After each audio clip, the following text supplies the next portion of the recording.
buenos días. Seguimos aquí el segundo día de nuestra segunda jornada Carmín, multidisciplinar, cardiología, medicina interna, nefrología.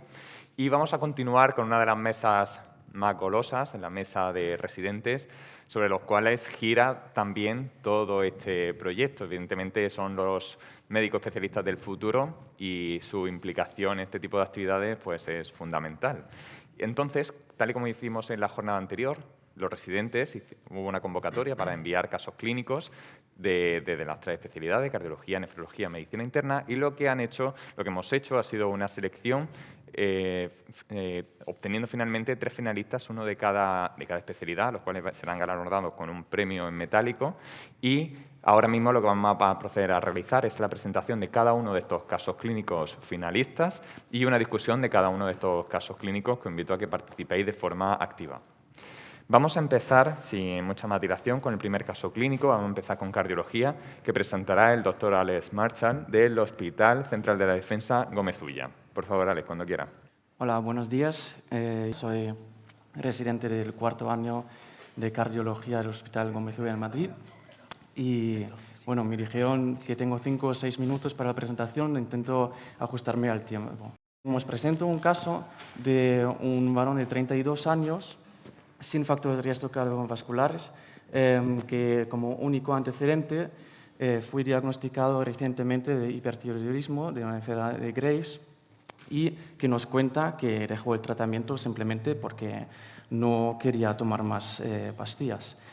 Y ahora acude a urgencias por un cuadro de mareo, sudoración, palpitaciones, y además nos cuenta que tuvo 2 episodios de pérdida de fuerza de los miembros inferiores autolimitadas en las últimas semanas. En la exploración física destaca que está hipotenso, taquicárdico y vemos que tiene una debilidad simétrica en ambos miembros inferiores. Y esa debilidad es sin alteración de la sensibilidad. Pues hacemos un electro y nos damos un susto, ¿no? Que ese electro da susto, una taquicardia de QRS ancho, y en primer lugar pues nos hacemos la pregunta si eso es una TV, ¿no? Yo creo que en ese caso está bastante claro, ¿no? Pero por si acaso tuviéramos algunas dudas todavía, podemos ver los criterios de TV, vemos que tiene una disociación VA, que ya sería diagnóstico. También tiene unas fuerzas positivas en AVR iniciales, que son los criterios de Vericke, y también tiene ausencia de RS en todos los precordiales. Tiene muchos criterios que cumplen con una TV. De todas formas, aunque no seríamos seguros que eso es una TU, un ataque supraventricular, nos dejamos de líos porque el paciente está mal, está hipotenso, sudoroso, no nos gusta cómo está, entonces vamos a una cardioversión, que en ese caso se hace una cardioversión farmacológica con amiodarona. Pues tenemos suerte, el paciente a poco tiempo pues, presenta ese electro, y como ahora ya tiene mucho mejor cara, está mucho mejor, tiene una tensión también mucho mejor, y ya no tiene palpitaciones ni mareo, pues tenemos tiempo para analizar ese electro y vemos que tiene un ritmo sinusal, ahora un QRS estrecho. Llama la atención el descenso del ST en las derivaciones inferiores y laterales, y lo que nos parece también a primera vista que tiene un QT largo, ¿no?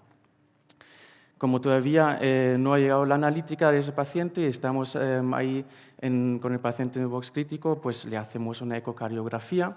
Y en la ecocardiografía vemos que tiene dimensiones completamente normales, una FEBI completamente normal, no tiene valvulopatías, es decir, tiene un corazón estructuralmente normal. Y finalmente nos llega la analítica de ese paciente y nos damos el segundo susto. Pero por lo menos para mí, como residente de cardiología, es un susto ver una hipopotasema de 1,5.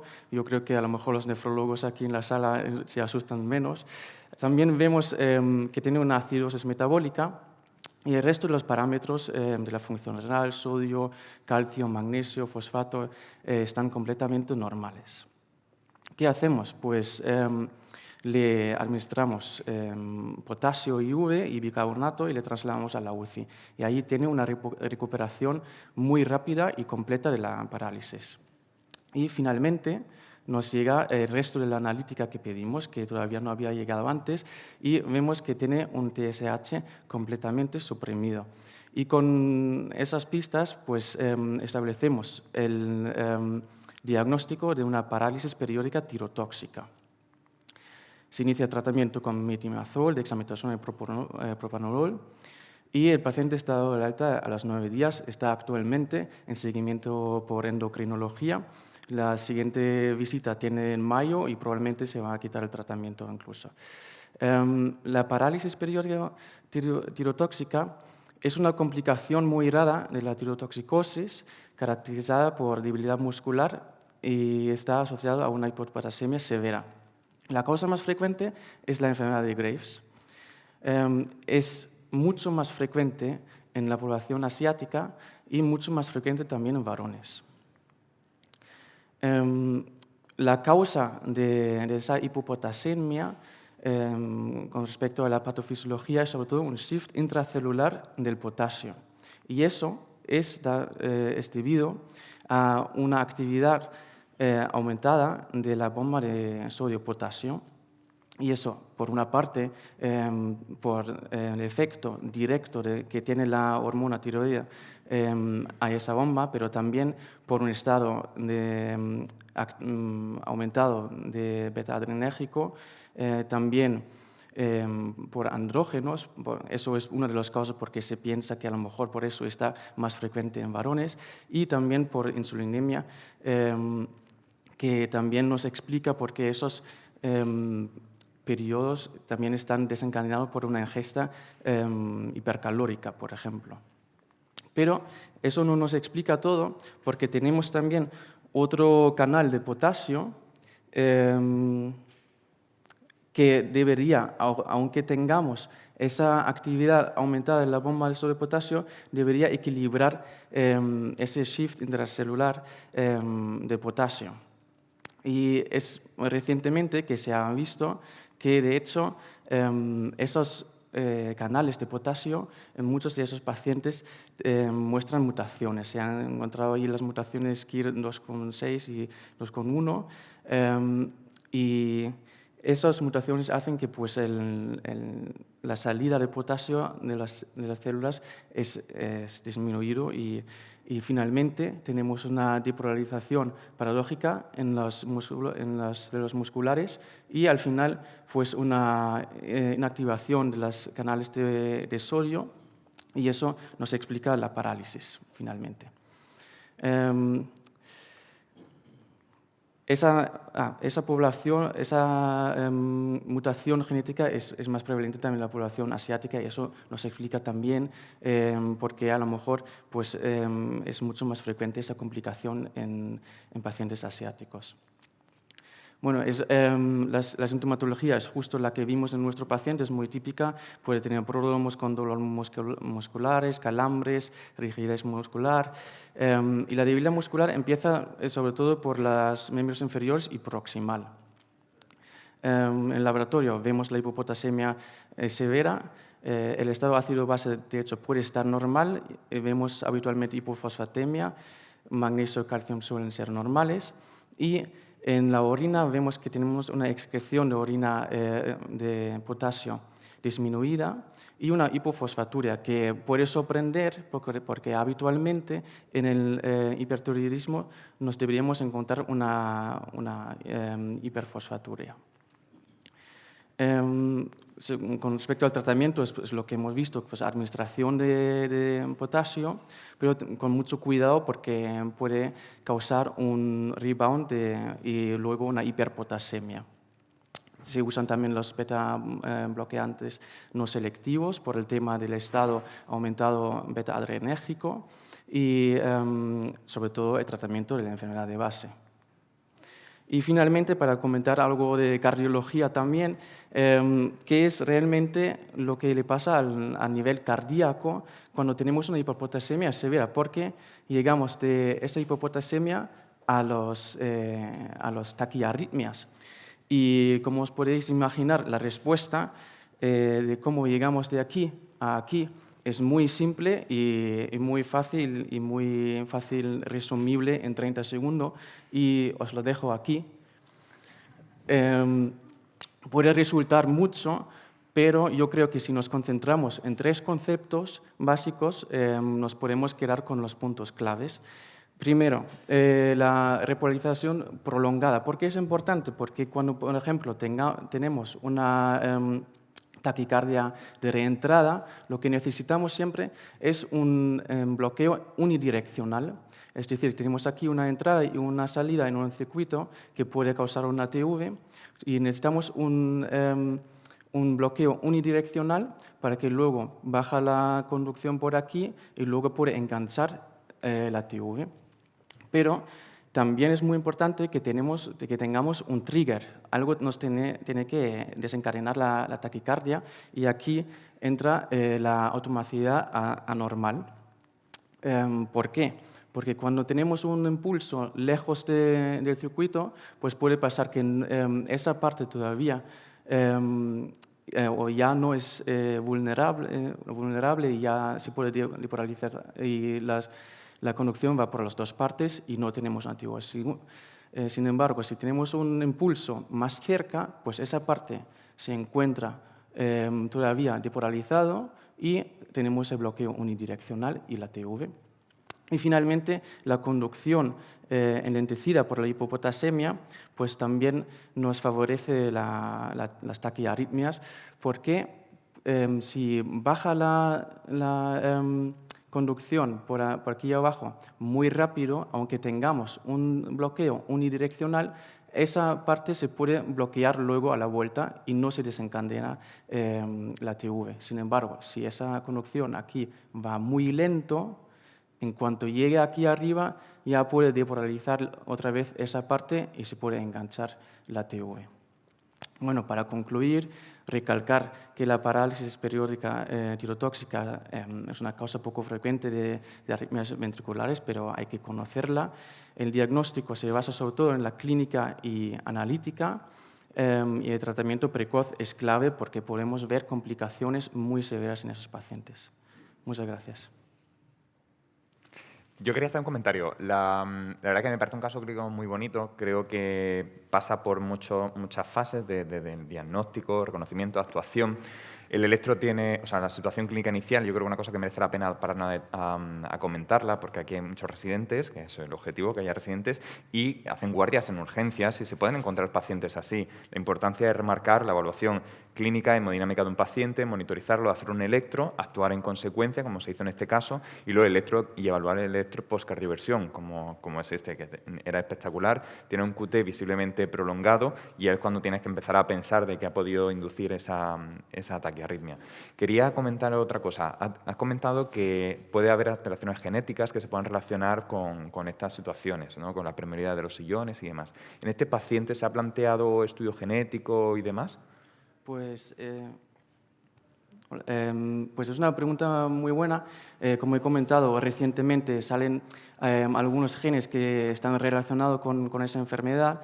En el momento actual, yo creo que esos test genéticos en ese contexto todavía son más una herramienta de investigación y para descubrir más de la patofisiología de esa enfermedad, y todavía no están implementados en la práctica clínica como herramienta diagnóstica. Entonces, en ese paciente no se ha planteado hacer un test genético. Muy bien. Pues enhorabuena por mi parte por el caso también. Y yo como nefróloga, por dar el toque nefrológico, me ha sorprendido el tema del ácido base, sí, ¿no? Que habéis comentado que tenía 7,25 de pH, 18 de bicarbonato, creo recordar, y me ha llamado la atención que trataréis con bicarbonato intravenoso para corregir la acidosis, ¿no? Que en principio no se consideraría grave, más teniendo una hipopotasemia, ¿no? Por el riesgo de agravar un poco más todavía la hipopotasemia. Sí, sí, estoy de acuerdo. Yo presento el caso tal como Tal como se hizo. tal como se hizo y tal como se manejó el paciente. La sinceridad estoy se de valora, acuerdo que a muy lo bien. mejor en algunos pasos no ha sido a lo mejor lo más favorable, pero sí, estoy de acuerdo contigo. Yo creo que, bueno, supongo que he compartido, ¿no? Que es importante también recalcarlo que con esos valores no sería necesario, y más teniendo una hipopotasemia, ¿no? Con Sí. el riesgo de agravarla y que favorezca las arritmias, ¿no? Sí. Corregir potasio y tal, y bueno, en principio no habría ni que Sí. ponerle IV, ¿no? Sí.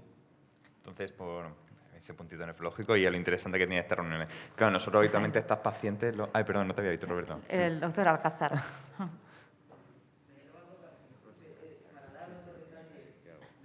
Tenemos... Micrófono. Espera, que te van a Aquí, dar- aquí delante, por favor.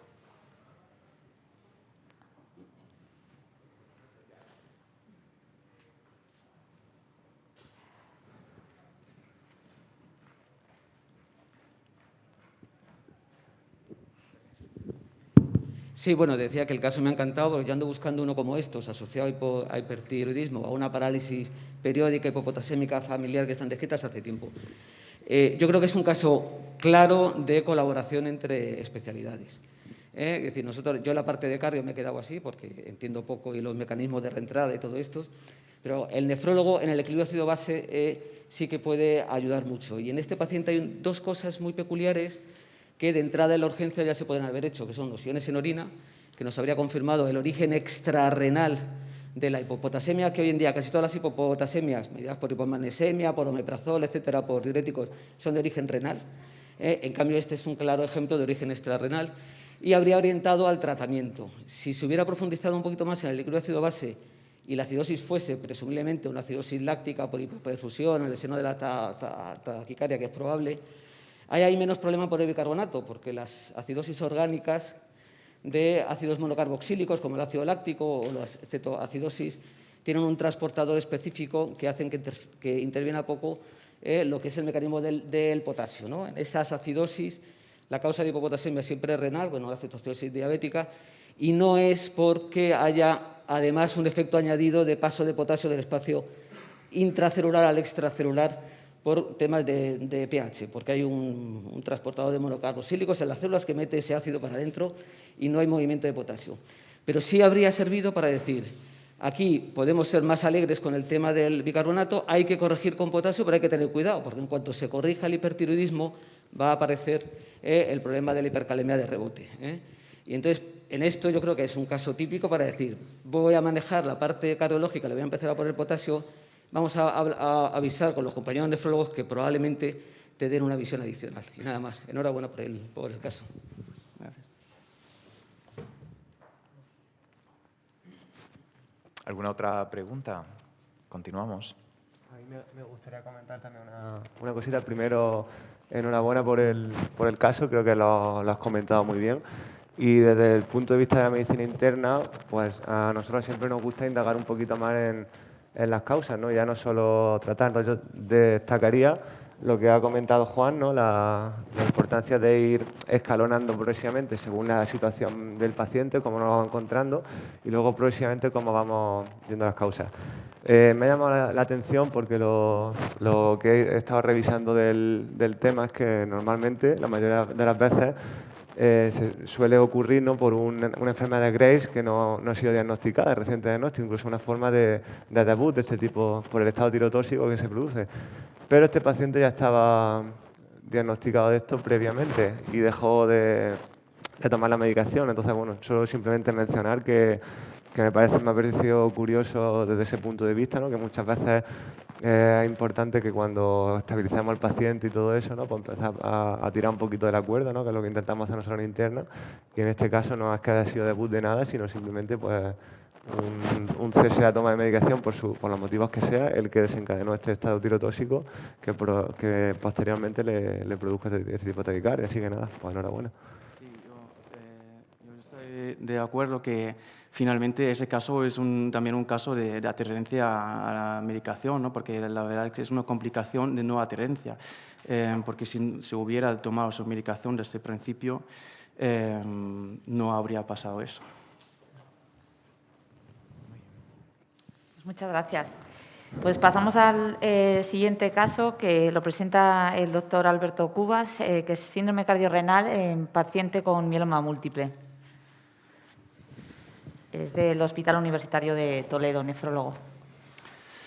Bueno, buenos días a todos. Mi caso es un síndrome cardiorrenal en una paciente con un mieloma múltiple. El caso clínico es una mujer de 69 años con hipertensión en tratamiento y un mieloma múltiple IgG-kappa diagnosticado en abril de 2020 en tratamiento con daratumumab, del que recibió 10 ciclos y que tenía metástasis pleurales y muchas lesiones líticas óseas. El tratamiento habitual lo hacía con naproxeno, furosemida, 2 comprimidos al día y enalapril. El caso comienza con que el día 2 de febrero de este año la paciente ingresa en hematología por una neumonía COVID. Había acudido a urgencias con clínica de disnea y, bueno, en las pruebas se ve que tiene una neumonía en la radiografía, se ingresa e inicia tratamiento con dexametasona. La creatinina en ese momento al ingreso era una creatinina normal, de 0,8. Durante el ingreso presenta varias complicaciones, a destacar un debut de FA con respuesta ventricular rápida, por lo que se inicia anticoagulación, una rectorragia que se atribuye a cólicos y diverticulosis, pero que se perpetúa y el día 18 de febrero realizan un TAC abdominal donde se ve una masa retroperitoneal que condiciona una ureterohidronefrosis grado 2, 3 sobre 4 izquierda, que, bueno, debido en ese momento a que no se era difícilmente accesible, no biopsian. El día 22 de febrero, la paciente presenta un primer episodio de deterioro respiratorio con datos de sobrecarga, crepitantes, edemas, por lo que hematología inicia una ampolla de furosemida cada 8 horas, con mejoría clínica de la paciente, disminución de los edemas, mejoría de la saturación. Y el día 26 de febrero, coincidiendo con un descenso de diuréticos, nuevamente presenta un segundo episodio de deterioro respiratorio con datos de sobrecarga, esta vez asociando oliguria y deterioro de la función renal. Es entonces cuando interconsultan a nosotros, a nefrología. Bueno, pues como los nefrólogos siempre empezamos desde el principio. Vemos la analítica del día del ingreso, que como podéis ver, bueno, pues la función renal estaba conservada. La causa de la disnea no parecía relacionada con insuficiencia cardíaca, tenía un NT-proBNP casi normal, un pelín elevado, pero no nos sugiere. El día 22, que es cuando presenta el primer episodio de deterioro respiratorio con datos de sobrecarga, la función renal continúa normal y ahí es cuando le inician la furosemida, una ampolla cada 8 horas. El día 26, como digo, coincidiendo con el descenso de furosemida y cuando nos avisan a nosotros, la paciente ya sí presenta un deterioro de la función renal y es la primera vez de que disponemos de iones en orina, que como podemos ver, aunque el cociente sodio-potasio en orina no está invertido, sí que tenemos un sodio, una excreción de sodio quizá demasiado baja para una paciente que estaba en tratamiento con furosemida. Aumentamos la dosis de furosemida a 2 ampollas cada 8 horas y con eso la paciente vuelve a presentar mejoría y aumento del ritmo de diuresis. El día 27 se solicita un ecocardiograma urgente para completar un poco el estudio de por qué estos cuadros de deterioro respiratorio con sobrecarga, y lo que vemos es un ventrículo izquierdo colapsado con una FEBI conservada, una insuficiencia mitral moderada, una insuficiencia tricuspidia severa, hipertensión pulmonar severa y una cava dilatada, que comparado con el último ecocardio de noviembre de 2021, este no presentaba alteraciones relevantes. El día 28 vuelve a presentar un tercer episodio de deterioro respiratorio con nuevamente datos de sobrecarga y esta vez la paciente se ha quedado en anuria sin haber tocado el diurético. Aquí podemos ver que la función renal está prácticamente igual de lo que estaba previamente. Vemos que el NT-proBNP ha aumentado de forma significativa con respecto al ingreso, bien es cierto que tampoco disponíamos de los previos, y que ahora sí el cociente sodio-potasio está invertido, lo cual nos orienta a un origen funcional del fracaso renal.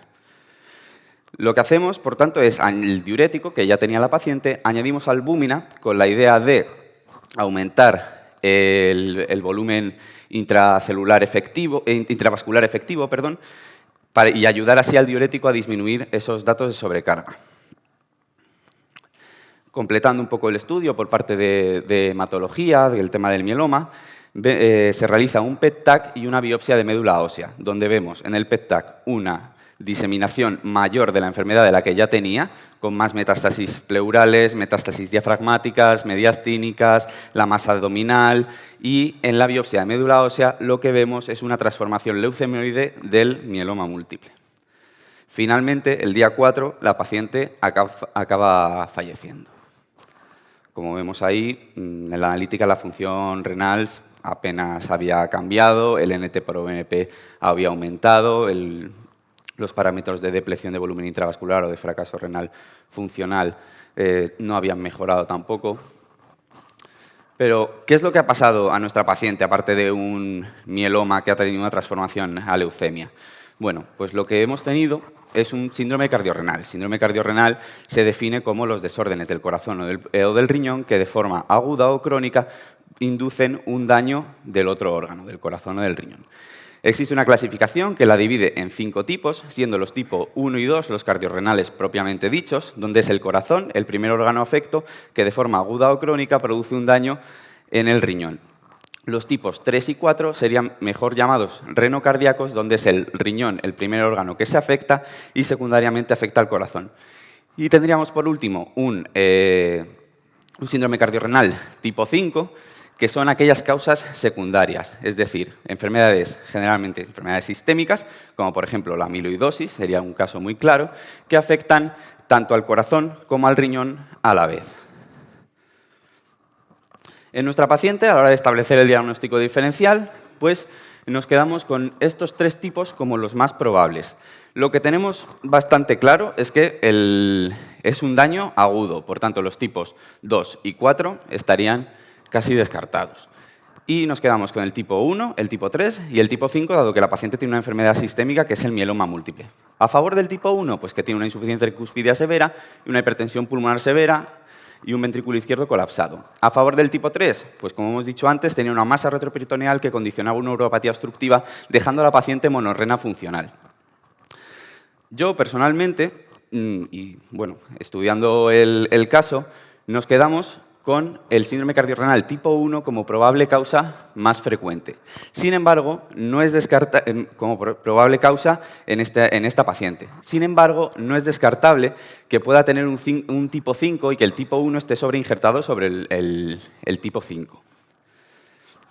¿Qué apoya nuestro diagnóstico? Bueno, pues lo que tenemos es una paciente con un mieloma metastásico que tiene afectación a nivel pulmonar. Esa afectación a nivel pulmonar, sumado a que además ha tenido un COVID y que tampoco es descartable que pueda tener un cierto componente de TEP, porque si recordamos la paciente tenía el COVID, que favorece los tromboembolismos, y tiene un proceso neoplásico activo, esto puede estar condicionando la hipertensión pulmonar severa.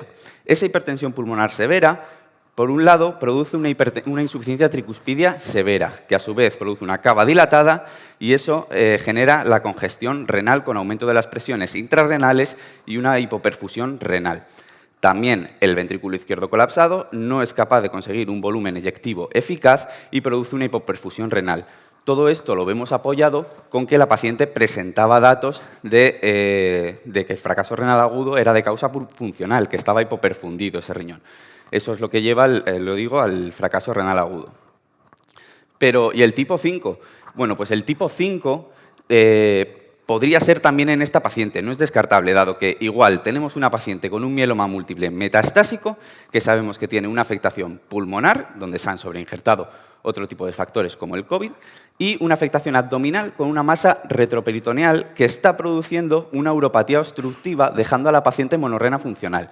Y dado que es una paciente que es añosa, con un corazón que no trabaja muy bien, tiene claros datos de fallo derecho, pues eso puede estar produciendo que el riñón no sea capaz de compensar, que el riñón que tiene funcionante no sea capaz de compensar la situación de sobrecarga. Además de que, no lo he dicho, pero bueno, el riñón izquierdo nunca se derivó ni se resolvió esa uropatía obstructiva. ¿Podríamos haber hecho algo más en nuestra paciente? Con respecto al síndrome cardiorrenal, ¿se podría haber optimizado algo más el tratamiento? Bueno, estamos en una situación de fallo cardíaco derecho, donde el manejo clínico es muy complejo, dado que, por un lado, tenemos que disminuir la sobrecarga en esas cavidades derechas, que eso lo estábamos haciendo con el diurético. Es cierto que se podría haber aumentado la dosis de diurético y haber llegado a poner incluso una perfusión de furosemida. Y, por otro lado, hay que aumentar el volumen circulante eficaz, que depende del volumen que le llega al ventrículo izquierdo, que esta vez no le estaba llegando. Eso lo intentamos hacer añadiendo la albúmina, para que de esa forma aumente la presión oncótica, aumente el relleno vascular y también favorezca la acción del diurético a eliminar esa sobrecarga de volumen. Con respecto al tratamiento del mieloma, tampoco me voy a meter mucho porque es tema de hematología. Bien es cierto que plantear un cambio de la quimioterapia o del tratamiento era complicado en esta paciente, dado que tenía un proceso infeccioso activo con múltiples complicaciones y no era el momento de hacer un cambio de régimen quimioterápico, pero lo que sí, bueno, he revisado que el tratamiento con daratumumab no pudiera estar incidiendo en el empeoramiento de la paciente. Y bueno, hay algunos artículos, aquí pongo uno, donde dicen que el daratumumab y los nuevos tratamientos para el mieloma múltiple no se relacionan de forma significativa con un aumento de las complicaciones cardiológicas.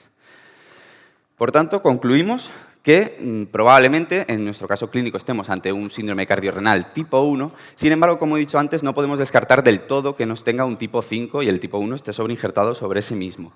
Lo que hace que la clasificación actual pues sea muy difícil a veces de establecer el diagnóstico certero debido a que existe una escala de grises muy amplia.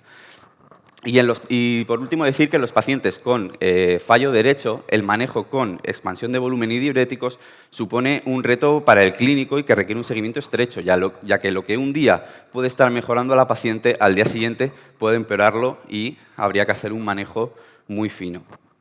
Y esto es todo. Muchas gracias.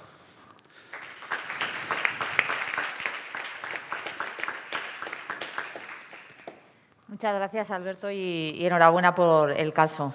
¿Alguna pregunta? Adriana.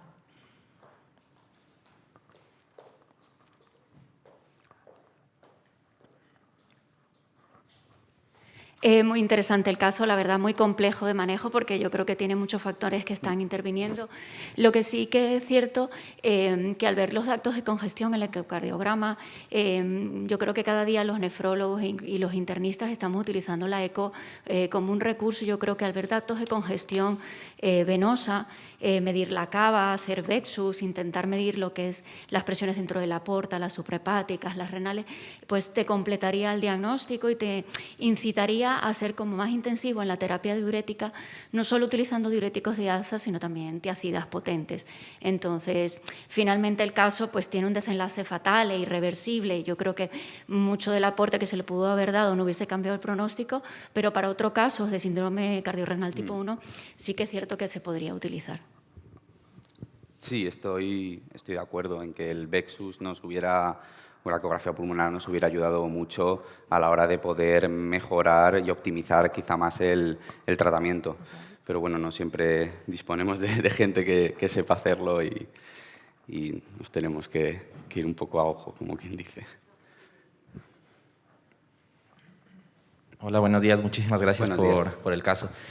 Yo simplemente quería hacer un comentario o reflexión para cualquier persona que quiera apoyarnos, o bien sea un cardiólogo. Un ventrículo izquierdo colapsado me llama bastante la atención porque tenías todos los datos de precarga súper incrementados, ¿no? La vena cava inferior dilatada, que eso probablemente ya te hace sospechar que tengo un VEXUS 2 o 3 y quizá en ese escenario tampoco te hubiese cambiado la conducta porque ya tienes una paciente congestiva.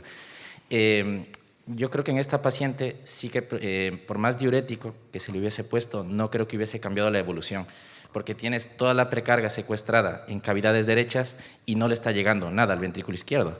Entonces, en esta paciente quizá no se planteó una autopsia para ver cómo estaba todo el parénquima pulmonar, pensando en un TEP masivo que le haya estado comprometiendo. Eso ya no te lo puedo decir, lo de la autopsia, porque al final la paciente estaba a cargo también de hematología. Claro, sí. Entonces no estaba con nosotros y lo que está claro que la causa del fallecimiento pues fue la transformación leucemoide del mieloma. Exactamente. Es cierto que, que tenía los datos de sobrecarga y demás. Pero la paciente sí que respondía bien clínicamente y que el ritmo de diuresis aumentaba con las medidas que fuimos adoptando. Pero estuvo con un sodio, falleció casi con un sodio, los últimos sodios en orina estaban de 10, Sí, ¿no? O sea, sí, estaba sí. en un estado de prerrenalidad completamente, Eso es, tanto por la hipoperfusión del izquierdo, pero por todo el secuestro de las cargas derechas. O sea, Sí, eso ya los últimos días la idea también era... y no era candidata a medidas agresivas. Optimizar un poquito el Exactamente. tratamiento, evitar el sufrimiento Claro. y ya está, porque ya no, o sea, ya no había nada, nada que hacer por la pobre mujer. Nada, pues muchas gracias.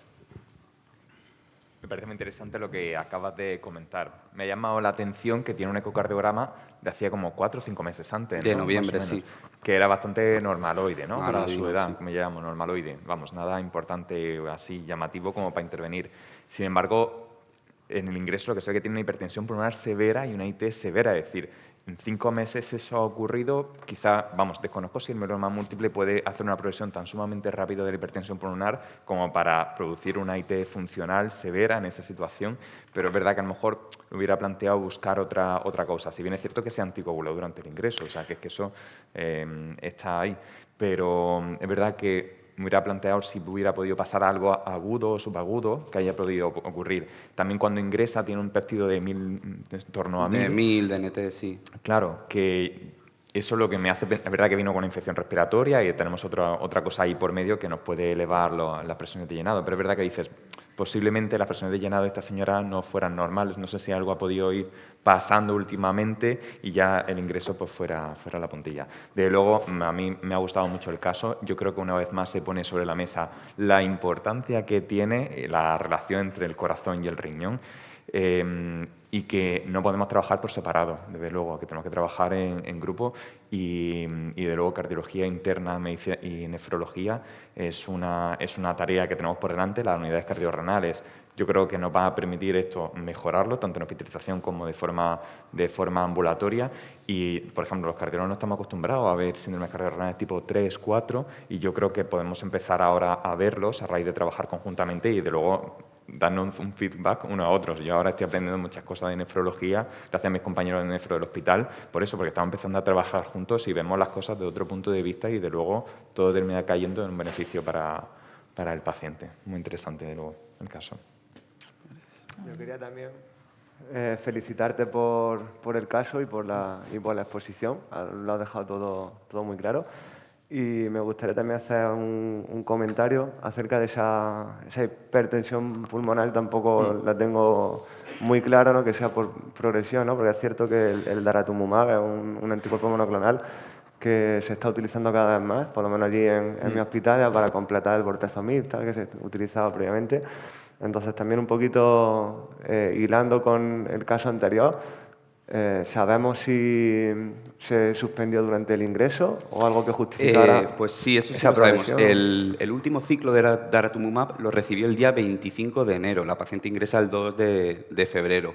Y durante el ingreso no recibió ningún tratamiento quimioterápico, más allá de la propia dexametasona que se le inició por el COVID.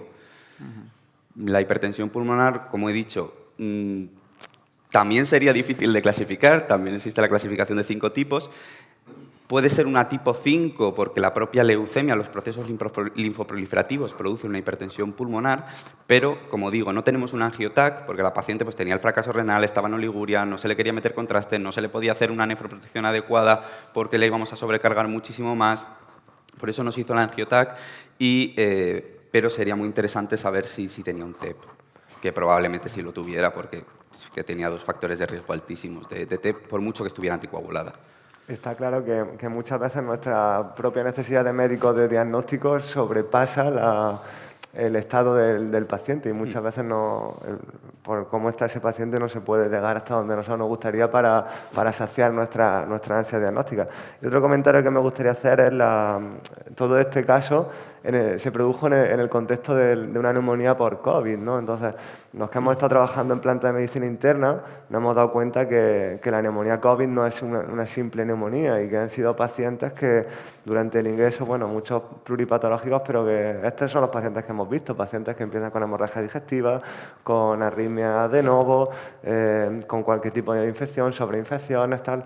Y bueno, yo creo que esto te quería preguntar si su condición de COVID en tu hospital, si supuso algún tipo de dificultad a la hora del manejo de este paciente o cómo lo habéis llevado.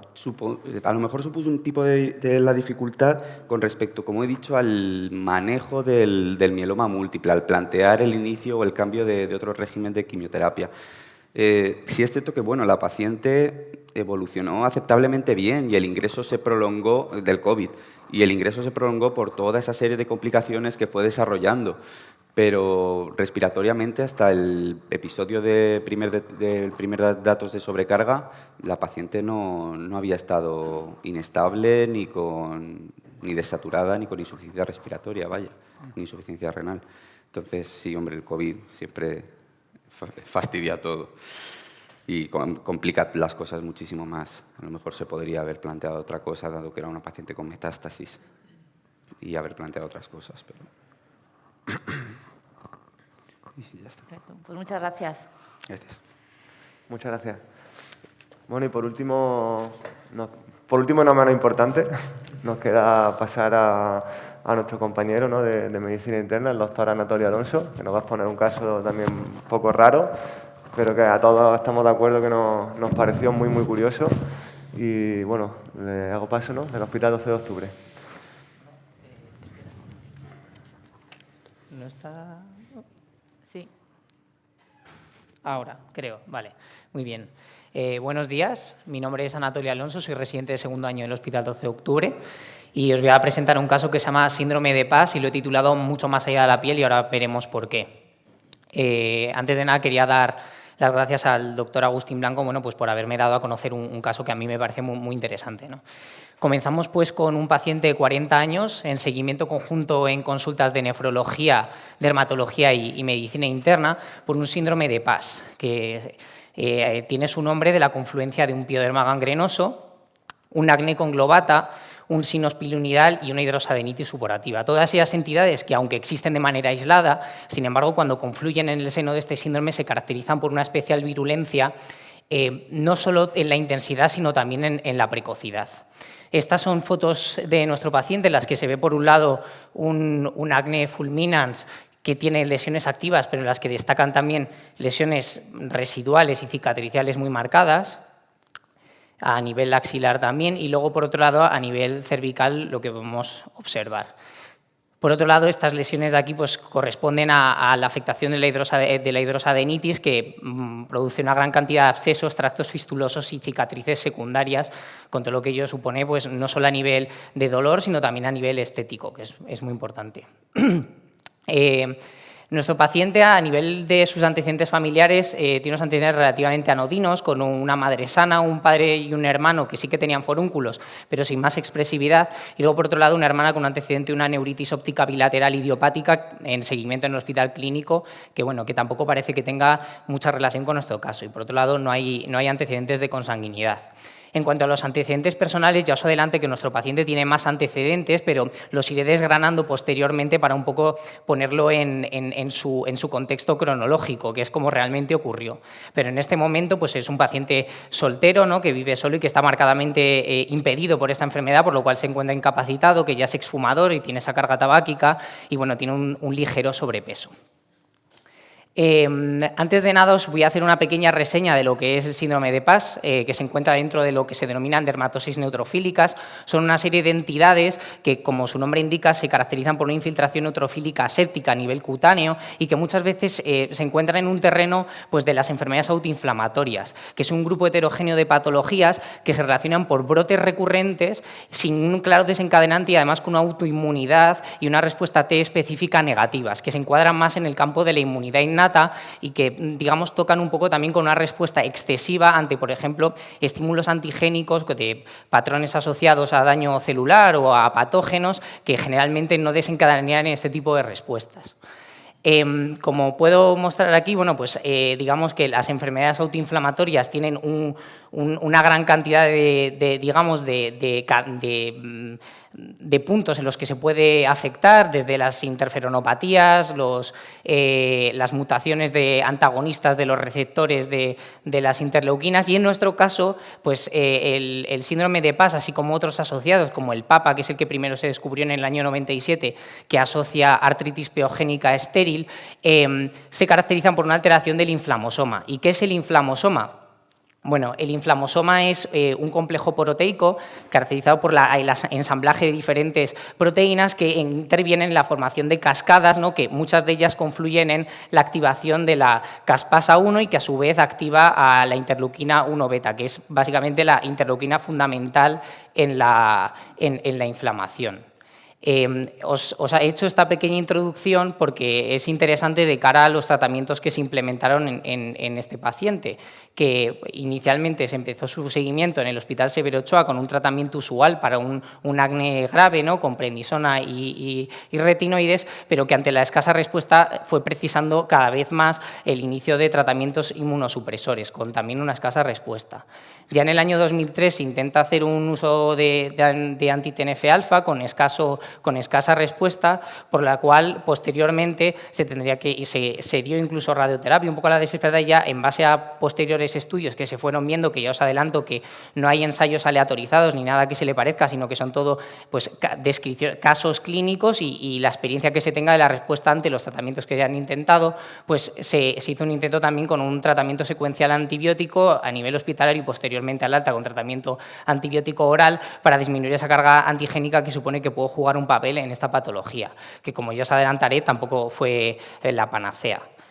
Posteriormente se intentó con otro anti-TNF-alfa en base a la mayor experiencia que existe en hidrosadenitis supurativa y tampoco tuvo excesivo éxito. Ya os muestro que se hicieron uso de diferentes tratamientos biológicos sin una gran respuesta. Ya en el año 2017 se plantea la realización de un estudio inmunológico en el cual, como os digo, la autoinmunidad que previamente ya se había realizado pero vuelve a ser negativa y también se ve que las inmunoglobulinas son normales y se hace una biopsia en la que se objetiva pues que, como os he dicho, esta interleuquina 1 beta está sobreexpresada a nivel cutáneo que no a nivel sérico, que es una característica específica de esta patología. Se hizo el intento del canakinumab, con el cual el paciente sigue aún en el día de hoy, y también con secukinumab, que sí que se ha observado que en este tipo de patologías puede tener un papel. Y es en este momento en el que se realiza un estudio genético en el cual se detecta una mutación que se relaciona con la hidrosadenitis supurativa familiar y que afecta a la proteína anicastrina, que no se sabe muy bien qué papel juega, pero se cree que puede intervenir en la formación del citoesqueleto.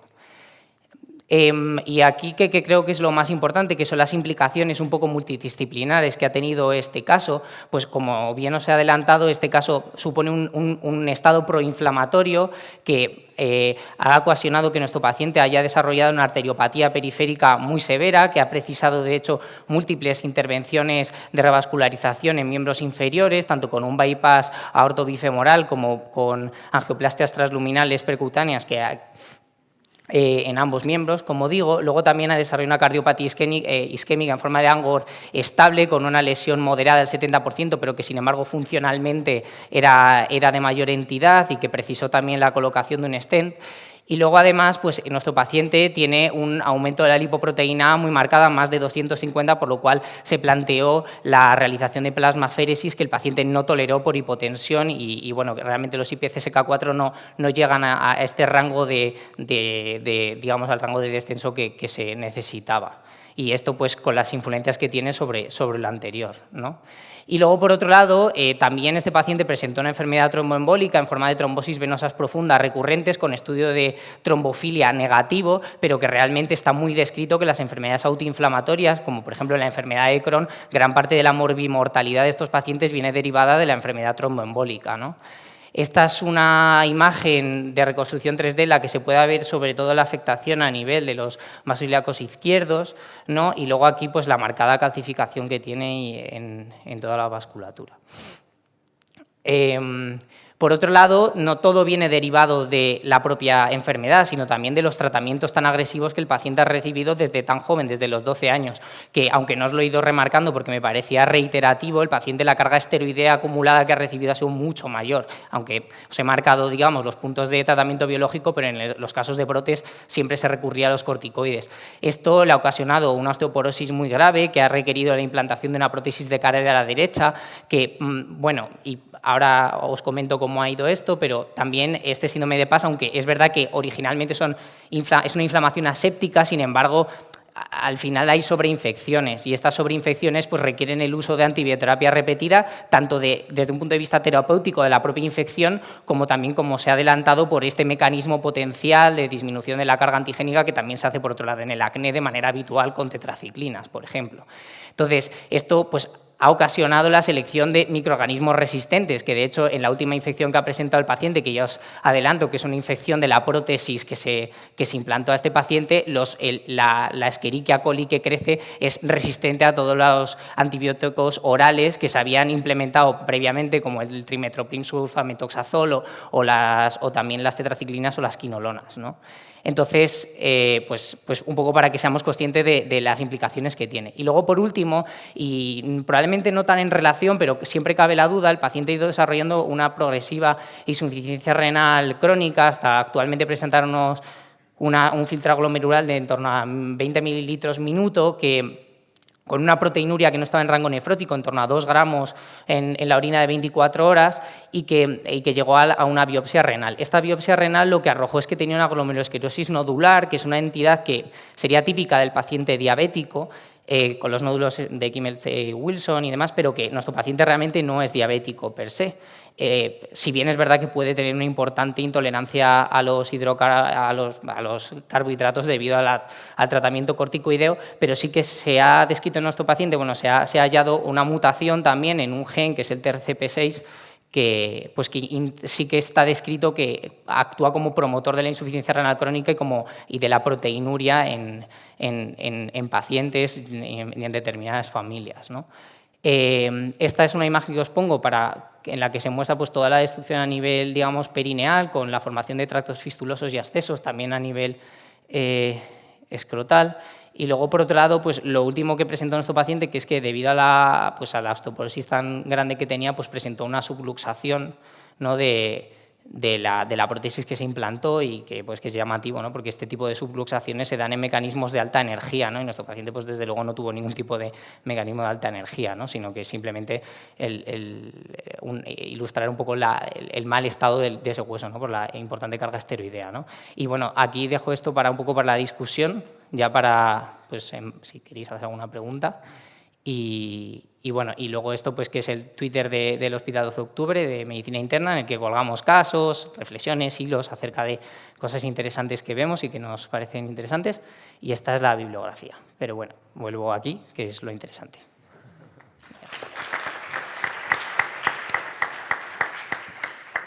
Bueno, enhorabuena, Anatolio, por la excelente exposición. La verdad creo que ha quedado bastante claro. Un caso muy complejo y afortunadamente poco frecuente, ¿no? Porque bueno, los que trabajamos en hospitales pues, no tan grandes, desde luego cosas como estas no las vemos ni de lejos. Está claro que la medicina avanza a pasos agigantados, ¿no? Muchas veces conocemos una entidad, pero conocemos su fisiopatología. La fisiopatología, gracias al avance también de la tecnología, se conoce mucho más, se conocen inflasomas, se empiezan a conocer más interleuquinas y muchas veces, aunque no tenemos exactamente cómo tratar un paciente, pues gracias al conocimiento de esta fisiopatología, pues vamos deduciendo un poco tratamientos, ¿no? Porque sabemos que en todo el espectro de la hidradenitis supurativa, antes únicamente había antibióticos, ¿no? Y antibióticos con cierto efecto antiinflamatorio, y luego ya, bueno, cuando se empezó a conocer este estado, bueno, esta autoinmunidad, ¿no? asociada, aunque no tenía anticuerpos, pues se empezaron a usar anticuerpos monoclonales y tal. Está claro que bueno, muchas veces estos pacientes se manejan un poquito a ciegas, ¿no? Y ahí has comentado muy bien, ¿no? Que todos los tratamientos que se fueron probando, la mayoría sin éxito, hasta que, bueno, se consigue más o menos paliar la enfermedad. Yo quería comentarte, ¿no? Y quería hacerte una pregunta acerca de, porque lo que me ha llamado a mí la atención, ¿no? como internista es toda la patología asociada, ¿no? de este paciente. Está claro que tiene una entidad más o menos bien filiada, pero me ha llamado mucha atención que ha presentado muchas otras patologías, ¿no? Enfermedad cardiovascular, enfermedad arterial periférica. Este hombre no va a morir de su proceso, va a morir de una comorbilidad. Entonces, ¿crees que este estado proinflamatorio es suficiente justificante para todo esto? ¿O este paciente tenía más factores de riesgo cardiovascular o algún otra causa sobre la que se pudiera actuar para cambiar la evolución natural? Claro, o sea, yo creo que llama marcadamente la atención. También es verdad que, por ejemplo, un poco para pensar en causas no familiares, tampoco tiene una carga familiar de eventos cardiovasculares muy marcada, y es verdad que bueno, que sí que desde luego tenía, por ejemplo, una hipercolesterolemia, que sin embargo no era tan marcada para digamos, la aterosclerosis tan marcada que tenía, no así la hiperlipidemia A, que es así que sí que tenía una elevación muy franca, y yo creo que la edad tan joven de debut con esta enfermedad, con una carga esteroidea tan grande y una inflamación tan marcada, yo creo que sí que justifican, digamos, la aterosclerosis tan marcada, que de hecho es ampliamente conocida en enfermedades como la artritis reumatoide, ¿no? Que lo que pasa es que, claro, depende un poco del momento de debut, y en este paciente fue muy joven, que es como está descrito en esta entidad, que realmente en el momento de la adolescencia, pues cuando empieza el acné, ¿no? a hacer de las suyas, pero en este caso no es solo el acné, ¿no? Es mucho más.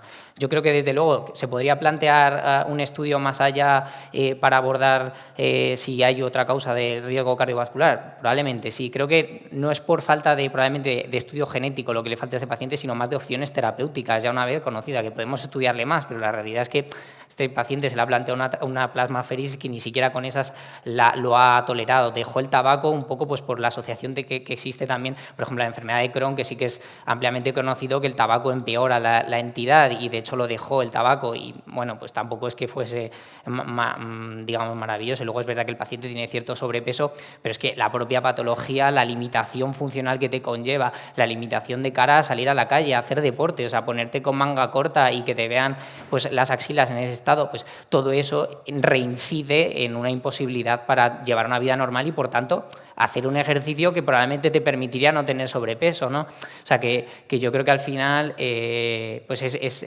cuando tocas tantas aristas, ¿no? Al final yo creo que resulta muy complicado el revertir una situación que, como tú dices, ¿no? Al final a lo mejor no es per se el síndrome de Paz si lo acotamos solo a la piel, porque yo creo que por eso lo he titulado así, creo que va mucho más allá de la piel, aunque lo visible sea a nivel de la piel, ¿no? Al final lo que te conlleva es una serie de alteraciones que hacen que con 40 años tenga las comorbilidades de una persona que podría tener 90, ¿no?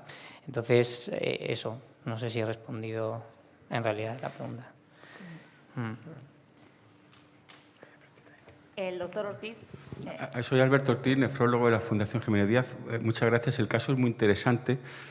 Tenía 3 preguntas cortas. Si no he entendido mal, tenía una glomerulosclerosis nodular en la biopsia. Eso es. Entonces asumo que se descartó amiloidosis. Eso es. De hecho, eso, digamos que lo principal que se quería... Perdón, que te he cortado. Sí. O sea, lo principal que se quería descartar era eso. O sea, la principal sospecha en un paciente con insuficiencia renal progresiva y con proteinuria, en un paciente con tal carga inflamatoria, pues es que hubiese hecho una amiloidosis secundaria, ¿no? Que es pues otra cosa ampliamente descrita en enfermedades como la fiebre mediterránea familiar, que es de hecho la primera autoinflamatoria que se describe de carácter más monogénico, ¿no? Pero no se vio eso. O sea, lo que se vio es que tenía fibrosis y además tenía esos nódulos que remedaban a no una enfermedad renal en un paciente diabético, que por otro lado nuestro paciente no es diabético, que llama la atención.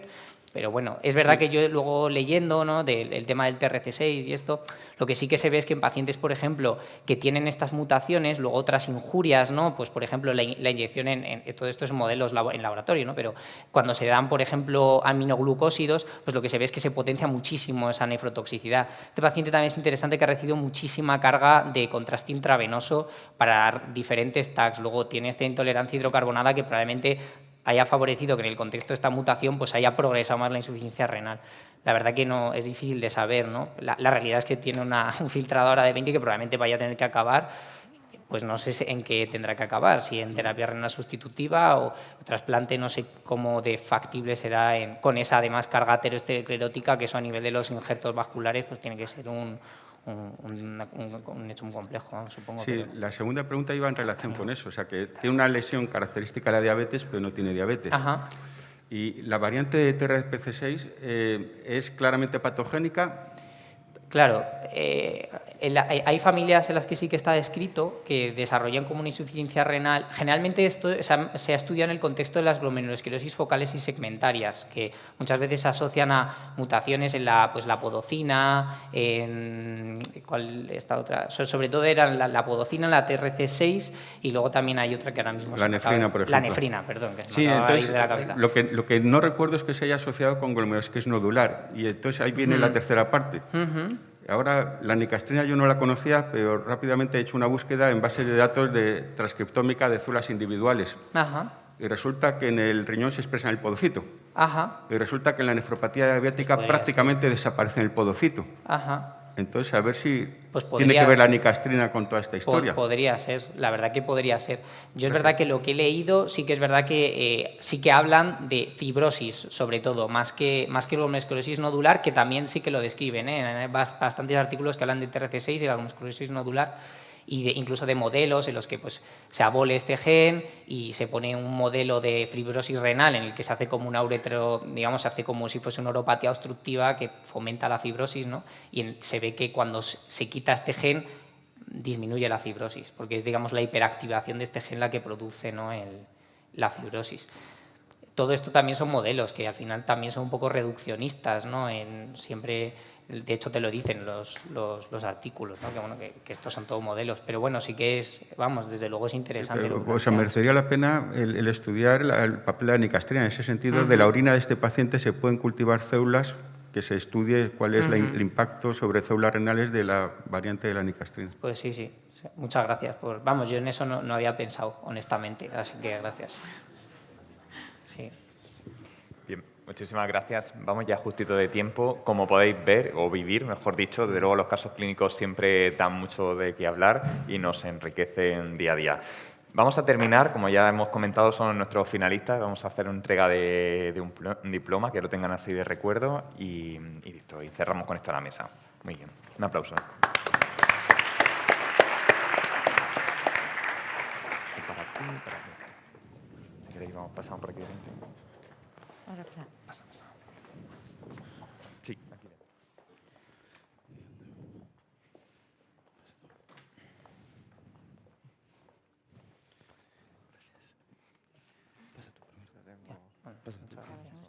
Muchas gracias. Enhorabuena. Encantado. Muchas gracias. Y al nefrólogo. Perdón. Que se nos queda. Muchas gracias, Judith. Enhorabuena. Total. Ahí.